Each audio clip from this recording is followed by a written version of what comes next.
আসসালামু আলাইকুম। আজকে আমি তোমাদের পদার্থের অবস্থা ও চাপ এই অধ্যায়টার উপর ক্লাস নেব। এখানে আমি টোটাল দুইটা টাইপের মধ্যে আসলে ভাগ করব। ইনশাআল্লাহ এই দুইটা টাইপ থেকে তোমাদের কমন পড়ার সম্ভাবনা 90%। ঠিক আছে, তাহলে কথা না বাড়িয়ে শুরু করা যাক। তো এখানে গ নাম্বার প্রশ্নে যেটা সবচেয়ে বেশি আসে যে বড় পিস্টনে বল কত।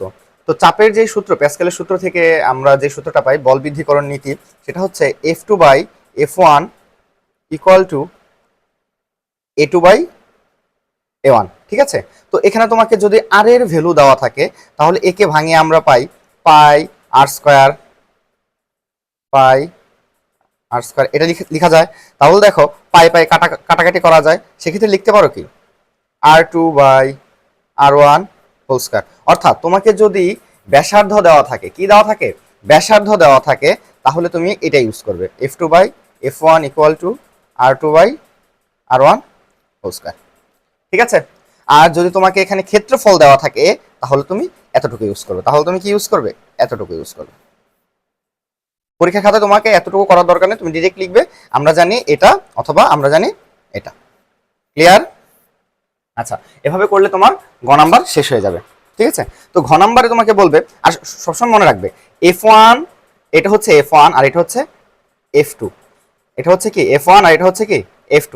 F2 অবশ্যই F1 থেকে বড় হবে, কারণ এটা হচ্ছে বল বৃদ্ধিকরণ নীতি, প্যাসকেলের সূত্র থেকে বিস্তৃতিকরণ করে এই সূত্রটি এসেছে। ঠিক আছে, আচ্ছা, তো এখানে তোমাকে দিয়েছে F1 এর মান ডিরেক্ট বলে দেয়নি, তোমাকে বলছে 20 কেজি ভর চাপাইছে এখানে। তাহলে আমরা জানি F ইকুয়াল টু কি mg, F ইকুয়াল টু কি mg।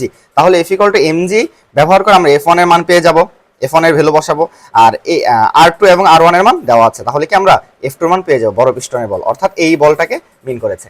ক্লিয়ার? তো ঘ নাম্বার আসো। ঘ নাম্বারে বলেছে উভয় পিস্টনে কাজ সমান। কি বলেছে? উভয় পিস্টনে কাজ সমান। তো আমরা জানি কাজের সূত্রটা কি, কাজের সূত্র W equal to F S. যেহেতু এখানে লেন্থ বোঝাতে এস না ইউজ করে এল ইউজ করেছে, কি ইউজ করেছে, এফ এল। এটাকে W1, এটা হচ্ছে W1, এটা হচ্ছে কি W2, এটা কি W2, এটা হচ্ছে W1। তাহলে তোমার কি প্রুফ করতে হবে সেই ব্যাপারটা যদি আমরা এখানে ক্লিয়ার করি, তোমার প্রুফ করতে হবে ছোট পিস্টনে W1 ইকুয়াল টু হচ্ছে F1 L1, আর বড় পিস্টনে W2 হচ্ছে F2 L2। তোমাকে প্রমাণ করতে হবে W1 ইকুয়াল টু W2। প্রশ্নটা এভাবে আসতে পারে, দেখাও যে উভয় পিস্টনে কাজ সমান, অথবা বলতে পারে দেখাও যে এখানে শক্তির কোনো বৃদ্ধি ঘটেনি বা শক্তি অপরিবর্তিত রয়েছে, বা শক্তি সংরক্ষণের নীতিকে সমর্থন করে। ঠিক আছে, এভাবে আসতে পারে। তাহলে F1 এর মান তো তুমি পেয়েছো, আর L1 তোমাকে এখানে দেওয়া থাকবে, অর্থাৎ এখানে কতটুকু পানির লেয়ার নিচে নেমে যাবে, এখানে কি হবে, কতটুকু পানির লেয়ার নিচে নেমে যাবে। অর্থাৎ এই যে পানির লেয়ারটুকু, ধরো এখান থেকে 5 সেন্টিমিটার পর্যন্ত পানি নিচে চলে আসছে, কি করছে, নিচে চলে আসছে। ধরো L1 হচ্ছে 5 সেন্টিমিটার, কি L1 হচ্ছে কি 5 সেন্টিমিটার। এখানে কতটুকু উপরে চলে যাবে তার কোনো কিছুই দিয়ে দেয়নি, জাস্ট তোমাকে বলেছে দেখাও যে উপবিষ্টনে কাজ সমান। খেয়াল করে দেখো, এই যে ভিতরে তো পানি আছে, তো এখানে যে পরিমাণ, যে আয়তনের পানি নিচে নেমে যাবে, ঠিক সেই আয়তনের পানি তো এখান থেকে উপরে উঠে যাবে। এখানে লেয়ারটা এক হবে না, কারণ এটা হচ্ছে চিকন। এখানে লেয়ারটা যদি বড় হয়, এখানে লেয়ারটা এসে কমে যাবে, কারণ এটা হচ্ছে কি অনেক প্রশস্ত। আমি কি বোঝাতে পারলাম? যেহেতু এটা প্রশস্ত, এখানে লেয়ার বেশি হলেও এখানে লেয়ার কম হবে। কিন্তু আমার যেটা মনে রাখতে হবে সেটা হচ্ছে, এখানে যে আয়তনে পানি সরে যাবে, এখানে সেই আয়তনে পানি উপরে উঠে যাবে, আয়তন কি দুজনের সেম থাকবে। তাহলে আমরা বলতে পারি কি, W1 equal to F1 L1 আমরা বের করে ফেলছি। এরপর আমরা বলবো যে এখানে যত আয়তনের পানি নিচে নেমে যাবে, ঠিক তত আয়তনের পানি এই পিস্টনকে উপরে ঠেলে দিবে। এই পিস্টন কি করবে, এই পিস্টনকে উপরে ঠেলে দিবে। কথা কি বুঝতে পারলাম? তাহলে আমরা লিখতে পারি না বলো তো, আমরা কি লিখতে পারি, V1 equal to V2। V1 মানে কি, V1 মানে হচ্ছে আয়তন, আয়তন মানে হচ্ছে ক্ষেত্রফল ইনটু উচ্চতা। A1 L1 ইকুয়াল টু হচ্ছে A2 L2। ক্লিয়ার? তাহলে L2 ইকুয়াল টু কত হবে, A1/A2 ইন্টু L1। তুমি দেখো তুমি এই ভ্যালুটা জানো। ক্লিয়ার? তাহলে তুমি এভাবে L2টা পেয়ে যাবে। আর F2টা তুমি কোত্থেকে পাবা, এই যে বল বৃদ্ধিকরণ যে নীতি আছে, F2/F1 equal to A2/A1। Clear? তাহলে এই সূত্র থেকে তুমি F2 পেয়ে যাবা, F2, আর এই সূত্র থেকে পেয়ে যাবা তুমি L2। দেন তুমি লিখবা W2 equal to F2 L2। দেখবা W1 এবং W2 দুইটা সমান হয়েছে। ক্লিয়ার? তাহলে তুমি এভাবে আসলে পারবা। তুমি এখন যে কোনো অঙ্ক প্র্যাকটিস করতে যাও ইনশাআল্লাহ তুমি আটকাবো না। আর যে ব্যাপারটা ক্লিয়ার করে দিচ্ছি সেটা হচ্ছে তোমাদের এককে প্রবলেম হয়, ঠিক আছে? এককটা ক্লিয়ার করে দিচ্ছি। যদি তোমার সেন্টিমিটার থেকে মিটারে যেতে বলে, কোথায় যেতে বলে? সেন্টিমিটার থেকে মিটার, তাহলে তুমি ছোট থেকে বড় গেলে 10⁻⁻² দিয়ে গুণ করবে। কি করবে? এত দিয়ে গুণ, এত দিয়ে কি গুণ করবে, গুণ। ক্লিয়ার? যদি তোমাকে সেন্টিমিটার স্কোয়ার থেকে মিটার স্কোয়ারে যেতে বলে তাহলে 10⁻⁻4 দিয়ে গুণ করবে। ক্লিয়ার? যদি তোমাকে সেন্টিমিটার কিউব থেকে মিটার কিউবে যেতে বলে তাহলে তুমি 10⁻⁻6 দিয়ে গুণ করবে। বুঝাতে পারলাম? তাহলে ইনশাআল্লাহ তোমার সব অঙ্ক হয়ে যাবে। আর ফিজিক্সে সবসময় এসআই একক ব্যবহার করার ট্রাই করবে। তুমি যদি এটাকে সেন্টিমিটার দিয়ে অঙ্ক করে রাখো, দেখলা উভয় পিস্টনের কাজ সমান, সেক্ষেত্রেও কিন্তু তুমি শূন্যই পাবা। ঠিক আছে? তাহলে সবসময় তোমাকে এসআই এককে কনভার্ট করে নিতে হবে। আচ্ছা, টাইপ নাম্বার 2। টাইপ নাম্বার কি? 2। টাইপ 2। টাইপ 2 তে আসে ভাষা ডোবা। আচ্ছা, ভাষা ডোবা ব্যাপারটা আমি ব্যাখ্যা করে দিচ্ছি প্রথমে। ভাষা ডোবা জিনিসটা কি? ধরো কোনো একটা বস্তুকে, এই বস্তুটাকে পানিতে ফেললে কি ডুববে না ভাসবে? দুই ভাবে ব্যাখ্যা করা যায়। একটা হচ্ছে তোমার ঘনত্ব দিয়ে, অন্যটি হচ্ছে প্লবতা দিয়ে। তো ঘনত্বের ব্যাপারটা আমি প্রথমে ক্লিয়ার করে নিতে যাচ্ছি। ঘনত্ব কি? বস্তুর একক আয়তনের ভরকে তার উপাদানের ঘনত্ব বলে। অর্থাৎ রো ইকুয়াল টু হচ্ছে m/v। m হচ্ছে কেজি, v হচ্ছে কি আয়তন, মিটার কিউব। তাহলে এটার এককটা কি হবে? রো এর একক হবে কেজি পার মিটার কিউব। বুঝাতে পারলাম? ধরো তোমার ঘনত্ব হচ্ছে 1000 kg per metre cube, 1200 kg per metre cube. পানির ঘনত্ব হচ্ছে 1000 কেজি পার মিটার কিউব। ঠিক আছে? তো পানির ঘনত্ব থেকে কি তোমার ঘনত্ব বেশি, তার মানে তুমি পানিতে ডুবে যাবে। যদি যেই পদার্থে তোমাকে ডোবানো হবে তার থেকে যদি তোমার ঘনত্ব কম হয় তাহলে তুমি ভেসে থাকবে।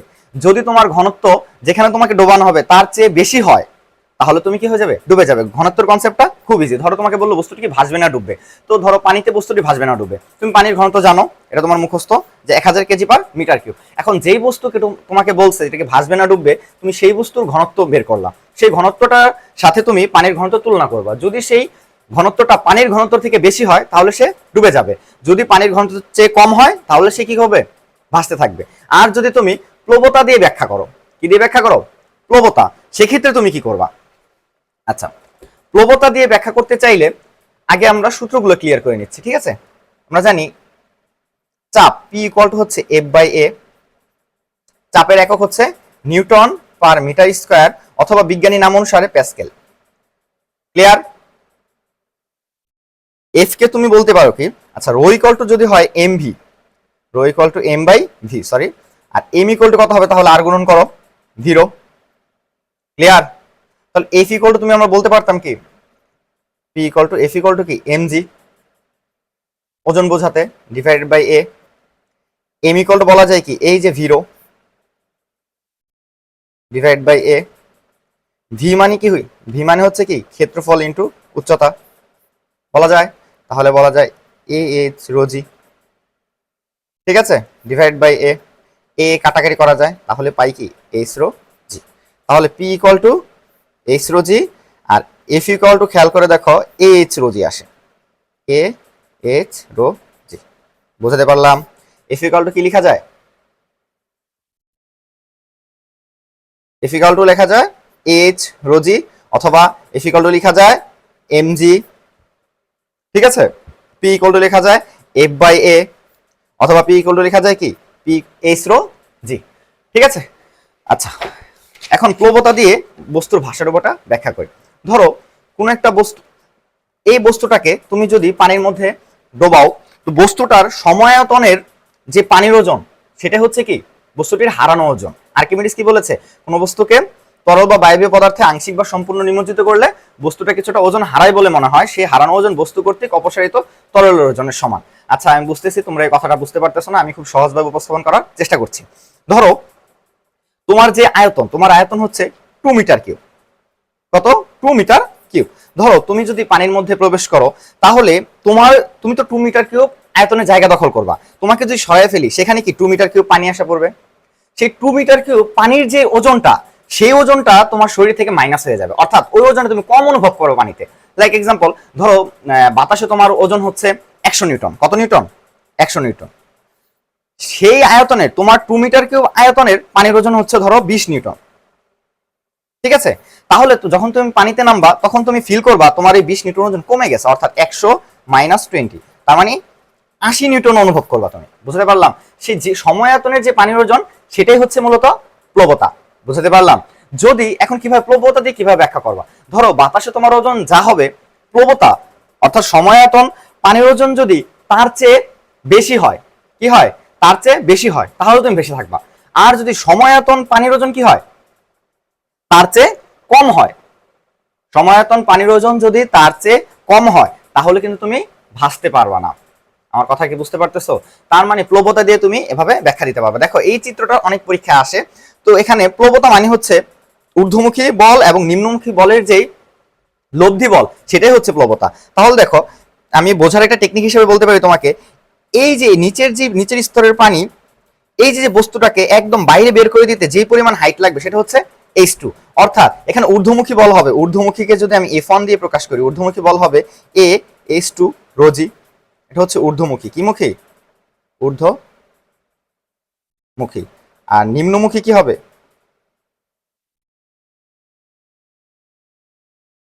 এই যে এতটুকু উপরের পানির ওজনটা, ঠিক আছে, A H1 রোজি। এটার যে লব্ধি, অর্থাৎ লব্ধি বল F দিয়ে যদি প্রকাশ করি, একটা একটা বিপরীত হবে। সেক্ষেত্রে আমরা কি করতে পারি? F1 মাইনাস F2, অর্থাৎ এখানে পাবো A rho G H2 minus H1। ঠিক আছে, তাহলে পাবো কি? H2 মাইনাস H1 মানে হচ্ছে এটাকে H ধরে নিই, তাহলে পাবো A S রোজি। এই A S রোজিটা হচ্ছে প্লবতা। আশা করি আমি বুঝাতে পেরেছি। তোমরা কি বুঝতে পেরেছো? তো তুমি যদি এই প্লবতা দিয়ে ব্যাখ্যা দিতে চাও তাহলে তোমার অঙ্ক হয়ে যাবে। এই চিত্র দিয়ে সাধারণত তোমাকে চাইবে যে এই চিত্র দিয়ে তোমাকে বের করতে বলতে পারে চাপ নির্ণয় করো। কি নির্ণয় করো? চাপ। ঠিক আছে, তো তুমি এস রোজি ইউজ করে ফেলবা, মিলে যাবে, পি ইকুয়াল টু এস রোজি। ক্লিয়ার? আর ঘতে বলতে পারে দেখাও যে উভয় পিস্টনে, সরি, ঘতে বলতে পারে আর্কিমিডিস নীতিকে সমর্থন করে কিনা, অর্থাৎ বস্তুর হারানো ওজন বস্তু কর্তৃক অপসারিত তরল ওজনের সমান কিনা। তো তুমি কি করবা? বস্তুর যে হারানো ওজন, সময়ায়তন পানির ওজন কি হবে? বস্তুর হারানো ওজন হবে বস্তু কর্তৃক অপসারিত তরল ওজন। তো বস্তু কর্তৃক অপসারিত তরল কি? বস্তুর সময়ায়তন। তাহলে এই আয়তনের পানি সে সরিয়ে দেবে, তাহলে ভি রোজি। ঠিক আছে, তার মানে এ এস রোজি। এটা হচ্ছে কি?